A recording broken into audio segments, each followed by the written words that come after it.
Hello friends, देवी studies से मैं पूनम कुमारी आपका बहुत बहुत स्वागत करती हूँ। दोस्तों, हम लोग मध्यकालीन भारत में मुग़ल काल के बारे में पढ़ रहे हैं और मुग़ल काल के जो संस्थापक है बाबर के बारे में लगभग हम लोग पूरा पढ़ चुके हैं।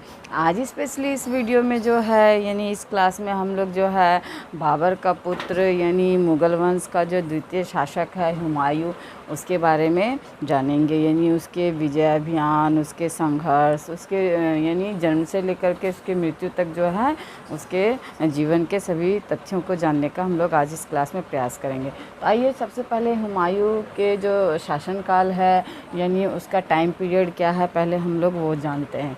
तो हुमायूं का जो टाइम पीरियड है दोस्तों, वह दो भागों में विभाजित है। एक तो आपका 1530 से 1540 के बीच का समय रहता है, यानी कि 1530 में वह शासक बनता है और 1540 तक जो है उसका शासन चलता है। यानी जब तक शेरशाह सूरी जो है उसको हरा करके भारत से निष्कासित नहीं करता है, तो ये एक टाइम पीरियड उसका ये हो गया। यानी 40 में जो है आपका 1540 में जो शेरशाह सूरी क्या करता है कि उसको हुमायूं को पराजित कर देता है और वह हुमायूं को भारत से बाहर सिंध प्रांत भागना पड़ता है। तो यानी 10 साल का शासन इसका रहता है फर्स्ट पीरियड में।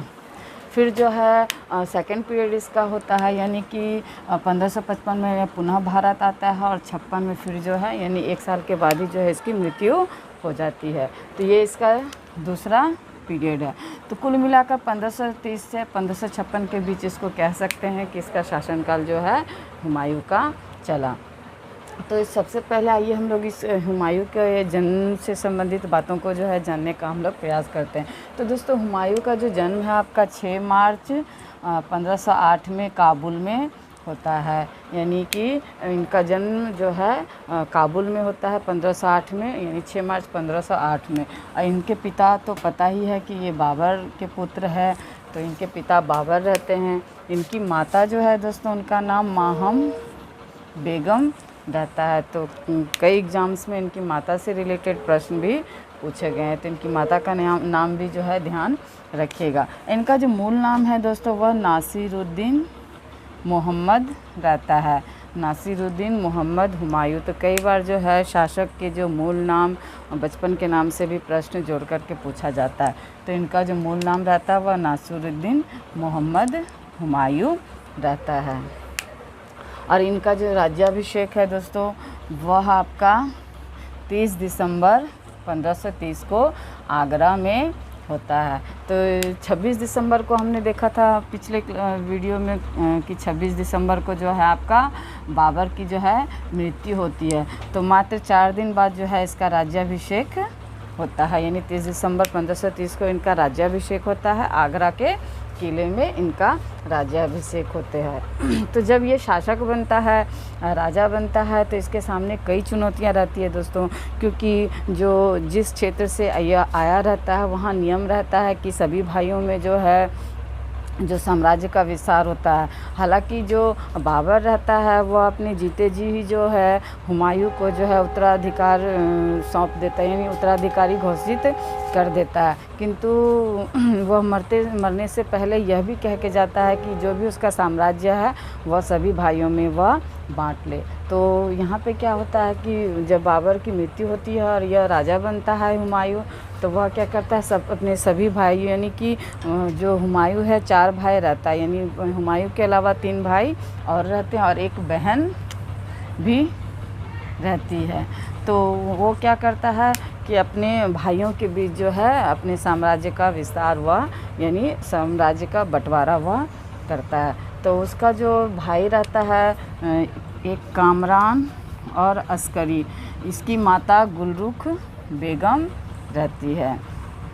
तो यानी कि ये कामरान और अस्करी जो कि हुमायूं का भाई रहता है, उनकी माता गुलरुख बेगम रहती है। वहीं एक भाई रहता है हिंदाल, इनकी माता दिलदार बेगम रहती है। और आपका हुमायूं की माता आपका माहम बेगम रहती है। यानी पिता तो सबके एक ही रहते हैं, किंतु इनकी माताएं अलग है। इनकी एक बहन भी रहती है गुलबदन बानो बेगम, जो कि आपको हुमायूं नामा की रचना की थी। तो यानी ये प्रश्न तो कई बार पूछा गया है दोस्तों कि हुमायूं नामा की रचना किसके द्वारा की गई थी? तो यह जो है गुलबदन बेगम के द्वारा, जो कि हुमायूं की बहन रहती है, उसके द्वारा जो है हुमायूंनामा की रचना की जाती है।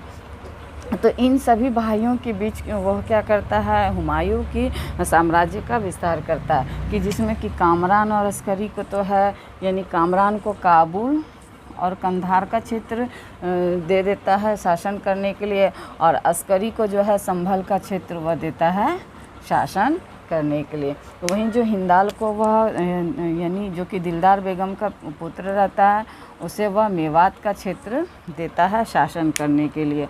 उसका एक चचेरा भाई भी रहता है दोस्तों, सुलेमान मिर्ज़ा, जो कि यानी उसे वह क्या करता है, बदखसा का क्षेत्र देता है शासन के लिए, यानी अपने साम्राज्य का एक हिस्सा जो कि बदखसा था वह जो है अपने चचेरे भाई को देता है। और ये जो है यानी कि हुमायूं जब शासक बनने से पहले जो है इस क्षेत्र का ही जो है सूबेदार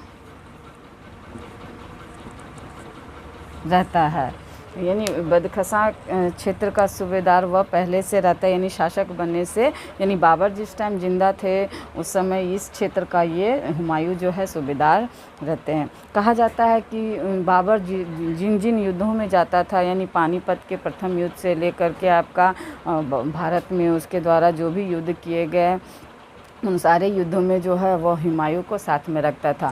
तो वह एक युद्ध कौशल की कला से वह निपुण था, मतलब कि उसके अंदर युद्ध कौशल की सारी जानकारियां थी, क्योंकि वह सूबेदार के रूप में भी वह शासन कर रहा था। तो शासन संबंधी जानकारी भी थी और युद्ध कौशल में भी वह निपुण था। तो वहाँ क्या होता है कि ये यानी कि सभी भाइयों में यह क्या करता है हुमायूं, कि ये अपने पिता का जो दिया हुआ साम्राज्य रहता है वह बांट देता है। तो इतिहासकारों का ये भी कहना है कि जो हुमायूं जो कुशल शासक, यानी एक लंबा चौड़ा साम्राज्य जो है स्थापित नहीं कर पाता है, तो उसकी नाकामी का सबसे बड़ा रीज़न जो है ये आपका साम्राज्य का जो है बंटवारा करना ही माना जाता है। यानी कि सभी भाइयों में जो यह साम्राज्य को जो बांट देता है, इस वजह से जो है आपका हुमायूं जो है असफल शासक मुगल वंश का माना जाता है। तो जब यह शासक बनता है, राजा बनता है मुगल वंश का अगला, तो उसके सामने बहुत सारी चुनौतियां थी। पहली चुनौती तो वह साम्राज्य विस्तार, यानी साम्राज्य के बंटवारे के रूप में वह स्वीकार कर लेता है और निभा भी लेता है। अगली चुनौती रहती है कि जब बाबर चूँकि बहुत कम समय भारत में जीवित रहता है, यानी मात्र 4 साल के शासनकाल में वह युद्ध ही करता रह जाता है और वह साम्राज्य को जो है संगठित नहीं कर पाता है। जीतता है जिन क्षेत्रों को, लेकिन उसको संगठित नहीं कर पाता है। तो एक बिखरा हुआ साम्राज्य वह अपने पुत्र, अपने उत्तराधिकारी हुमायूं को छोड़कर जाता है। तो उन सारे क्षेत्रों को जो है उसको यानी जो है आपका व्यवस्थित करना भी इसके सामने चुनौती रहती है। तो ये क्या करता है, यानी कि हुमायूं जो है आपका आगरा और जो दिल्ली का क्षेत्र खुद रखता है और बाकी ये सारे क्षेत्र जो अपने भाइयों में बांट देता है। तो यहाँ पे उसके सामने और एक चुनौती रहती है कि उस समय जो है आपका बहादुर शाह और जो है शेर खां, जो कि उसके यानी कि उस क्षेत्र में जो है अड़ोस पड़ोस में इसके रहते हैं, ये लोग जो है इसको, यानी ये लोग जो है मजबूत शासक रहते हैं और मुग़ल साम्राज्य यानी मुग़ल सत्ता को जो है चुनौती देने की क्षमता रखते हैं। तो यहाँ पे हुमायूं के सामने ये भी एक समस्या रहती है कि अपने साम्राज्य के स्थायित्व की भी, और दूसरे जो आस पड़ोस के जो विस्तृत शक्तिशाली शासक थे, विस्तृत साम्राज्य थे, उन सब से यानी अपने साम्राज्य को बचाना भी और अपने साम्राज्य का विस्तार करना भी। इन समस्याओं के बीच वह क्या क्या करता है, कैसे अपने साम्राज्य को बचाता है, कैसे विस्तार करता है और उसके द्वारा कितने सारे युद्ध कहाँ कहाँ लड़े गए। तो आइए हम लोग जो है इन्हीं सब बातों को जानने का प्रयास करते हैं। तो हुमायूं के द्वारा लड़े गए विभिन्न युद्धों के बारे में अब हम लोग जानने का प्रयास करेंगे। तो सबसे पहले जो उसका युद्ध होता है दोस्तों, कलिंजर पर आक्रमण 1531 में, यानी कि 30 में वह राजा बनता है और 30 में राजा बनने के बाद ही वह क्या करता है कि 31 में यानी 1 साल बाद ही जो है कलिंजर पर जो है वह क्या करता है आक्रमण कर देता है। और कलिंजर का जो शासक उस समय प्रताप रुद्रदेव रहते हैं। तो ये करता क्या है दोस्तों कि कालिंजर के किले पर जो है यह आक्रमण नहीं करता है, बल्कि उसके किले के बाहर जो है घेराबंदी करके वह जो है कई महीने तक, कहा जाता है कि 4 महीने तक जो है वह किले के बाहर जो है घेराबंदी करके रखता है। तो अंत में क्या करता है कि ये प्रताप रुद्रदेव जो रहते हैं, जो कालिंजर के शासक, वह हुमायूं से समझौता कर लेता है और बहुत सारी जो है संपत्ति, यानी कि संधि करने के बाद जो है धन और क्षतिपूर्ति प्राप्त करता है हुमायूं। यानी कि हुमायूं जो है आपका प्रताप रुद्रदेव के द्वारा जो है उसे, यानी हुमायूं को क्षतिपूर्ति और बहुत सारा धन दिया जाता है। और फिर ये सब लेकर के हुमायूं क्या करता है कि कालिंजर को छोड़ करके वह वापस चला जाता है। तो यहाँ पर वह क्या करता है, कालिंजर पर जो है कब्जा नहीं करता है, संधि करके वापस चला जाता है। उसका अगला जो आक्रमण होता है वह देहरिया, जो कि यूपी का क्षेत्र रहता है, यानी देहरिया या देवरा का युद्ध जो है कि 1532 में, यानी कि 31 में ये युद्ध होता है आपका, कालिंजर के किले पर आक्रमण करता है। और 32 में जो है यूपी के क्षेत्र जो कि देवरिया या देवरा के नाम से जाना जाता है, वहाँ वह आक्रमण करता है। उस समय वहाँ अफ़गानी शासक महमूद लोदी का शासन चल रहा होता है। तो इन दोनों के बीच युद्ध होता है और इसमें जो है हुमायूं जो है आपका जीत जाता है। तो इसके द्वारा जो है जीता हुआ यह पहला युद्ध है भारत में आपका, अफ़गानी शासक महमूद लोदी के खिलाफ यह जीत हासिल करता है आपका देहरिया या देवरा के युद्ध, जो कि 1532 में होती है। तो अगला जो है, यानी कि इस युद्ध के पश्चात क्या होता है कि इसका आत्मविश्वास बढ़ जाता है, क्योंकि पहली जीत रहती है इसकी, तो यह कॉन्फिडेंस लेवल इसका हाई हो जाता है। तो यह क्या करता है, अगला आक्रमण जो है आपका चुनार, यानी चुनारगढ़ का जो है किले का वह घेराबंदी करता है फिर से 1532 में। यहाँ जो चुनारगढ़ का शासक शेर खां रहता है। इन दोनों के बीच यहाँ पर भी क्या होता है दोस्तों कि यह आक्रमण नहीं करता है, बल्कि यहाँ पर क्या होता है कि कुछ समय के पश्चात जो है इन दोनों के बीच संधि होती है। और संधि के बाद क्या होता है कि कुछ पैसे दिए जाते हैं, यानी कि आपका शेर खां के द्वारा। और शेर खां अपना इसका पुत्र रहता है कुतुब खां, उस कुतुब खां को जो है हुमायूं को सौंप देता है उसकी सेवा के लिए, यानी कि सूबेदार के रूप में जो हुमायूं कुतुब खां को ले जाता है अपने साथ, यानी कि शेर खां ही उसे अपने पुत्र को हुमायूं को सौंप देता है और कुछ जो पैसे भी उसे संधि के रूप में दिए जाते हैं। तो ये सब लेकर के क्या होता है, यहाँ से भी जो है आपका हुमायूं वापस चला जाता है, यानी यहाँ पर भी वह युद्ध जो है नहीं करता है, यानी जीत नहीं पाता है और संधि करके जो है वह वापस चला जाता है। अगला जो युद्ध होता है दोस्तों वह बहादुर शाह से संघर्ष होता है। यह जो आपका 1535 से 36 के बीच यह युद्ध होता है। और ये बहादुर शाह जो है दोस्तों गुजरात का शासक रहता है और ये दोनों के बीच युद्ध होता है। तो इस युद्ध में क्या करता है कि ये यानी कि आपका बहादुर शाह हार जाता है और हुमायूं जो है आपका जीत जाता है। और गुजरात और मालवा पर क्या करता है कि हुमायूं का अधिकार हो जाता है। तो ये इसके लिए बड़ी जीत रहती है दोस्तों। लेकिन यह क्या करता है, यहाँ पर भी क्या करता है कि बहादुर शाह को यह युद्ध में मारता नहीं है, उसकी हत्या नहीं करता है। तो यह यानी कि इस क्षेत्र को जीतने के बाद वह चला जाता है और बहादुर शाह क्या करता है कि अपने सैनिकों को एकत्रित करता है, संगठित करता है और फिर से जो है साल भर के बाद ही जो है मालवा और गुजरात को क्या करता है, वह मुक्त या स्वतंत्र कर लेता है। तो साल भर के बाद ही क्या होता है कि वह स्वतंत्र कर लेता है आपका मालवा और अधिकार का। तो इसके द्वारा पहला जीता हुआ क्षेत्र जो था आपका मालवा और गुजरात था, यह भी जो है साल भर तक ही वह उसके कब्जे में रहता है, वह भी जो है वह स्वतंत्र हो जाता है। अगली जो इसकी विजय रहती है दोस्तों वह चुनारगढ़ की विजय है, जो कि आपका 1538 में यह चुनारगढ़ यानी शेर खां के किले पर यह फिर से जो है आक्रमण करता है। तो इस आक्रमण के समय क्या होता है कि यानी कि जिस समय यह चुनारगढ़ पर आक्रमण करता है उस समय जो शेर खां यहाँ नहीं रहता है। तो यहाँ पर वह क्या करता है, चुनारगढ़ के किले को जीत लेता है और जीतने के बाद क्या करता है, वह उसका कॉन्फिडेंस लेवल फिर बढ़ जाता है और वह क्या करता है, बंगाल बिहार के क्षेत्र के तरफ जो है बढ़ जाता है। तो बंगाल यानी चुनार के किले को जीतते हुए वह बंगाल पर भी जो है अधिकार कायम कर लेता है।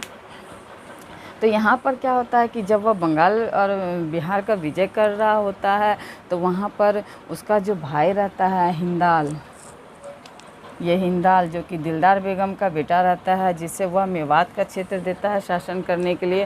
तो वह जब बंगाल यानी हुमायूं जब बंगाल बिहार के विजय पर रहता है, इस अभियान के दौरान वह हिंदाल क्या करता है कि वो आगरा के क्षेत्र में जो है यानी खुद को जो है स्वतंत्र शासक घोषित कर देता है। तो यह जब वापस आ रहा होता है, इसे जब पता चलता है तो यह वापस आ रहा होता है। तो जीटी रोड यानी ग्रांड ट्रंक रोड के नाम से जिसे हम लोग जानते हैं, उस रोड से वह वापस आ रहा होता है अपने क्षेत्र में। तो वहाँ पर क्या करता है कि चुनारगढ़ यानी कि ये जो आपका चुनारगढ़ का शासक रहता है शेर खां, वह उसका इंतज़ार कर रहा होता है, यानी कि वापस तो इसी रास्ते से आना है, तो वह क्या करता है उसका इंतज़ार कर रहा होता है। और इन दोनों के बीच जो है आपका चौसा का युद्ध होता है 1539 में, यानी शेर खां और हुमायूं के बीच। तो ये युद्ध दोनों दोस्तों, चौसा का युद्ध और आपका ये जो है युद्ध बिलग्राम का युद्ध, ये सब जो है आपका सबसे इम्पोर्टेंट युद्ध है। इससे जो प्रश्न हुमायूं से जोड़ करके पूछा जाता है। तो ये चौसा जो है दोस्तों बिहार के क्षेत्र, बिहार का क्षेत्र है और ये जो चौसा है आपका कर्मनासा नदी और गंगा नदी के बीच का क्षेत्र रहता है। और ये जो युद्ध होता है चौसा का युद्ध, ये जून के महीने में युद्ध होता है। तो यहाँ पे क्या होता है, कर्मनासा नदी और जो है गंगा नदी दोनों में पानी भरा हुआ रहता है। तो यहाँ पर जो है हुमायूं जो है हार जाता है और जो है आपका शेर खां जो है वह जीत जाता है। तो हुमायूं की स्थिति इतनी बुरी हो जाती है कि उसे अपना जान बचा करके जो है वहाँ से उसे भागना पड़ता है। और कहा जाता है कि घोड़ा समेत ही जो है वह पानी में जान बचाने के लिए कूद जाता है। तो वहाँ पर क्या होता है कि एक निजाम नामक भिस्ती जो है, भिस्ती यानी नाव वाला जो है इसकी जान बचाता है। तो उसकी जान यानी कि एक भिस्ती के द्वारा बचाई जाती है। और फिर जो है वह अपने क्षेत्र जब यानी पूरी तरह से वह ठीक होता है इस भिस्ती के द्वारा बचाए जाने के बाद, तो वह फिर से अपने क्षेत्र यानी कि दिल्ली की ओर बढ़ने लगता है। तो लेकिन क्या होता है कि वो शेर खां जो है उसका पीछा करता है, यानी शेर खां जो है पीछा छोड़ने के लिए इसका तैयार नहीं था, इसको भगाने का पूरा इंतज़ाम कर रखा था भारत से।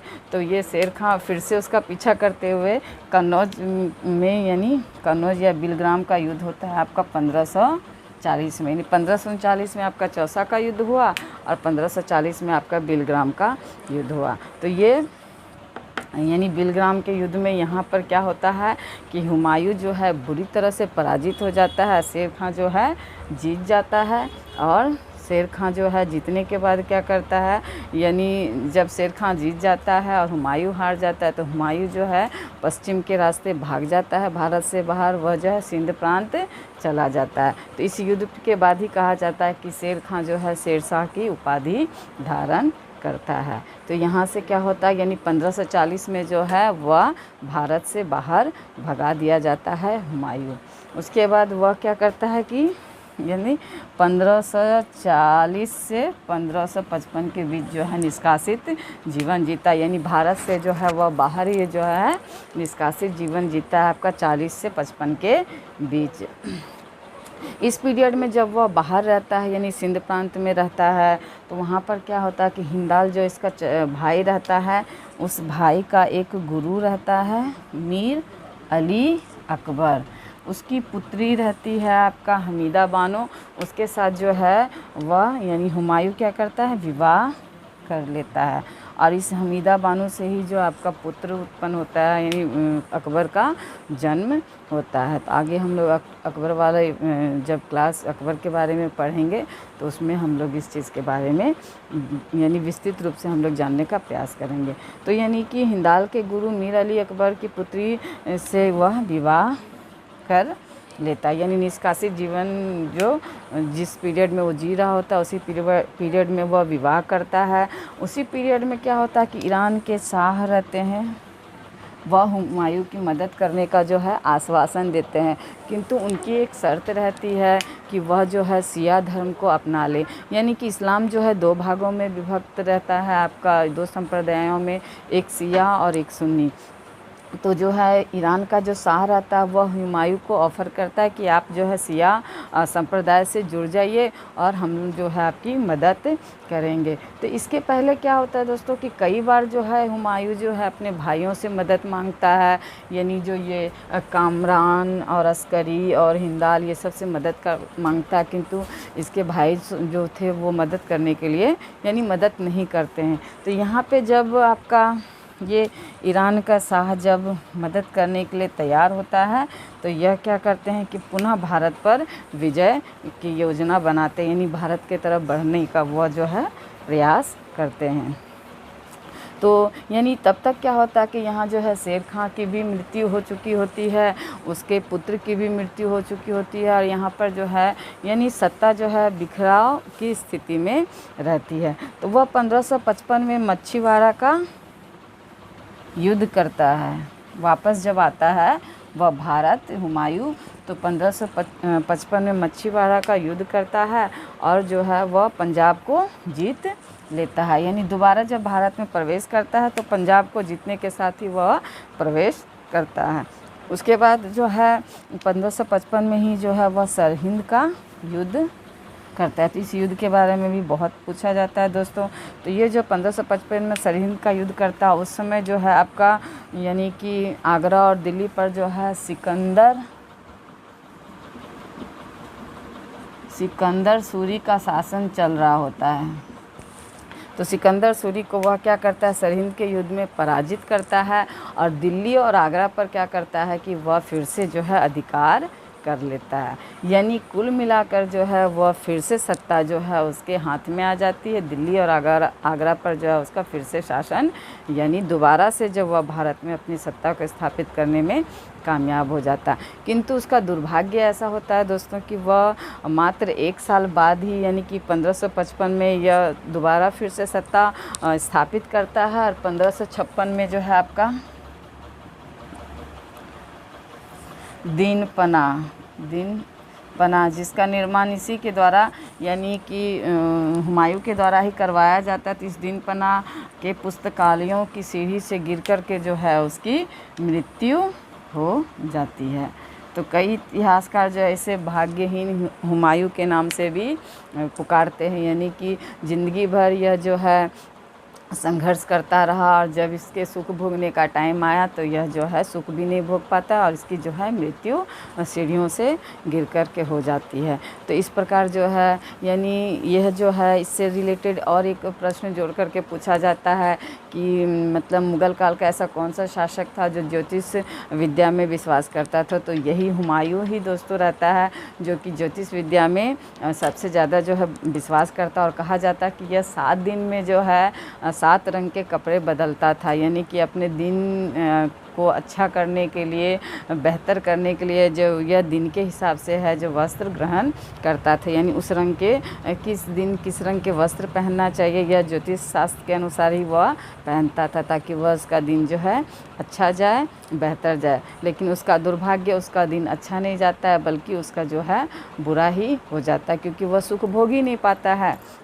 यानी कि ज़िंदगी भर एक इतिहासकार का कहना है, मुझे नाम याद नहीं आ रहा है दोस्तों, उनका कहना है कि वह ज़िंदगी भर जो है लुढ़कते रहा, इधर से उधर भटकते रहा साम्राज्य विस्तार के लिए, अपने साम्राज्य को बचाने के लिए, और लुढ़कते लुढ़कते ही जो है उसकी मृत्यु हो जाती। यानी कि दिन पनाह की सीढ़ियों से लुढ़कते हुए जो है उसकी मृत्यु हो जाती है। तो ये थे दोस्तों बाबर से संबंधित महत्वपूर्ण जानकारियाँ जो कि उसके जीवन यानी जन्म से लेकर के यानी उसके